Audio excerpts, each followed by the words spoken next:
Hey guys, Boomslang here. I just wanted to do the Morgana challenge update. I'm basically about to get my 50k bonus and then I'll be able to review the mount. So there was some questions from a couple of videos that I've done. One was that I hadn't shown the last boss fight with the solo curse staff build, so I'm going to show that now. And then another question was how to craft the bone horse and you know what is the tree that it's in, or where can you do it. Looking into it a bit further, I do think it's purely going to be for premium. You can always try in town to, I'd recommend buying one part component, so the horse and the necromantic item, and then just try it in town when I show you where that is. And I'm just going to show you guys that I'm pretty sure that I said the artifact item that I put on the black market is actually furniture. I got corrected there, so my bad. But we'll go and get that out of the black market and see if we can place it and just make sure it is furniture. So I'm going to take out the last boss now. The only change that I've made to my build was this Master's Keeper cape. And basically when my health drops to 70% or lower, it gives me increased damage by 50% for 6 seconds. So that helps with the dot damage and stuff like that.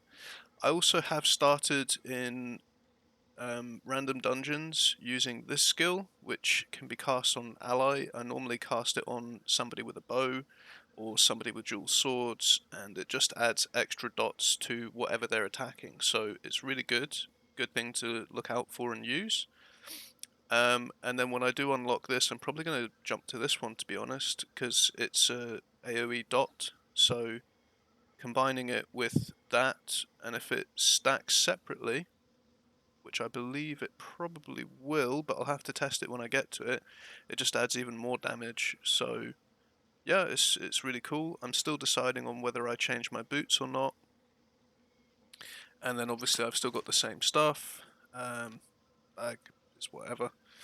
And my 10% damage, nearly 10% damage.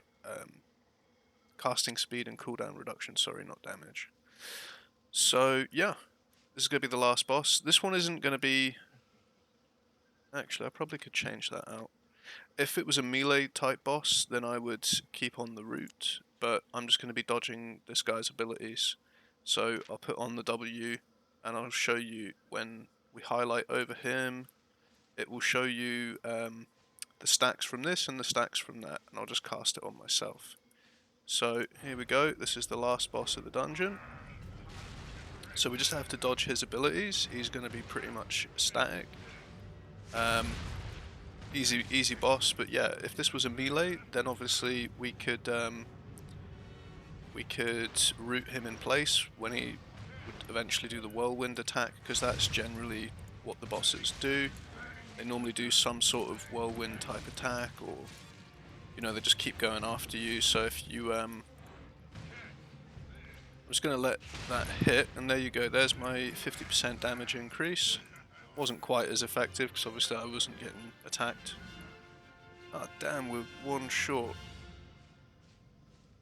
Most of the dungeons I've been doing, you can pretty much clear out the dungeon, kill everything that you see, and that gives you enough points. So damn, I'm short by 1. That is really annoying. So I'm gonna exit, quickly enter again, kill one mob, and then exit.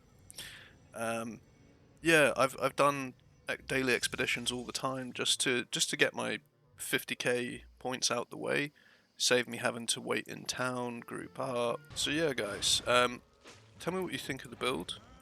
Would you use it? Would you be interested in using it? What are your thoughts on it? Obviously, there's loads of builds out there, and you can do what suits you. I found this really fun for dungeons, so it's something I'm going to keep using and keep leveling up. Anyway, claim that, claim that, claim that. So we use that, and put the bird on. So, avatar. we have the new border. I think it's really cool, to be honest. It's one of the nicer looking ones.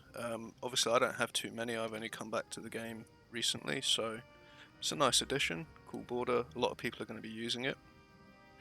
Now, the Raven Birds mount. Morgana Raven. All enemies in a 12-meter radius around you will be feared for 5 seconds and run aimlessly around. Activates when you take damage. All enemy. Yeah, okay. So there's an activate and one that activates when you get damaged. So to be honest, this is a really good anti-PK mount. How many people will be using it, I don't know, because obviously this is probably quite expensive. That's a really cool animation, and it's quite a large radius. So I think this mount is probably one of the best ones they've done, personally, from what I've seen. Especially for one that is technically free if you build up your silver and you can purchase the premium for free. So I really like this mount. It's really cool. I'm probably not going to keep it. I'm probably going to try and sell it for a profit, or I may give it away in a future video. We'll see what happens. As you can see, not a lot of my orders are selling anymore for tier 2, so I've kind of ruined that market for myself. But, you know, it is what it is. I need to find this because I'm pretty sure. Where did that go? There. I'm pretty sure that this, place. It's an object, furniture type thing. So I was wrong with my information. So that was one of the things I wanted to touch on and cover and just make sure that I don't give false information. Just an error on my part. Bone Horse. I wanted to show you guys the results. So there you go. 7 Bone Horse, 500k. Another 7, another 500k. And then I also did a few tier 7, tier 8 runs last night and got some nice items out of the runs.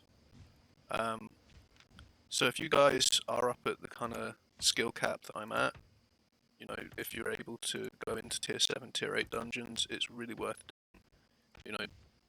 All of the items that we got, it was purely just my items, and then whoever was in the party got what they got.